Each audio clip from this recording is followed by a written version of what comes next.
महाराष्ट्राचा आवाज आपल्या हक्काचा। मुंबई आणि त्यालगतच्या भागांमध्ये ड्रग्ज तस्करीला आळा घालण्यासाठी मोठी कारवाई करत मुंबईतील नार्कोटिक्स कंट्रोल ब्युरोने उल्हासनगर शहरातून कार्यरत असलेल्या आंतरराज्य ड्रग्ज सिंडिकेटचा यशस्वीपणे पर्दाफाश केला आहे। या कारवाईत 75 किलो गांजा आणि 4800 कोडीन सिरपच्या बाटल्या जप्त करण्यात आल्या। या प्रकरणी 6 जणांना अटक करण्यात आली।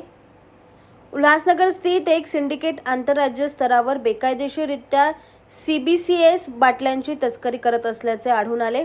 अधिक चौकशीतून हे समजले की सिंडिकेटने CBSच्या बाटल्यांचा पुरवठा करण्यासाठी योजना आखली होती। पुढील तपासात हा माल उल्हासनगरमधील एका कुरिअर ऑफिसमध्ये ट्रक करण्यात आला होता। NCB मुंबईच्या टीमने लगेचच या भागात लक्ष ठेवून या मालाची 8 ऑगस्ट 2024 रोजी तपासणी केली। या कारवाईत 4800 CBCS बाटल्यांचा समावेश असलेला माल जप्त करण्यात आला आणि विनोद P नावाच्या व्यक्तीला अटक करण्यात आली। चौकशीत विनोदने इतर सिंडिकेट सदस्यांबद्दल माहिती दिली। त्यानुसार 9 ऑगस्ट 2024 रोजी भिवंडी भागात मनीष P, आकाश P, राज K, मोनिश S आणि सनी J या संशयितांना एका वाहनासह पकडण्यात आले।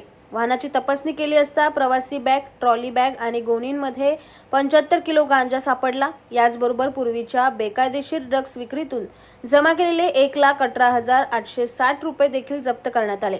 सर्व व्यक्तींना NDPS अधिनियम 1985 नुसार अटक करण्यात आली असून पुढील तपास सुरू असल्याची माहिती नार्कोटिक्स कंट्रोल ब्युरोचे अतिरिक्त संचालक अमित गावते यांनी दिली।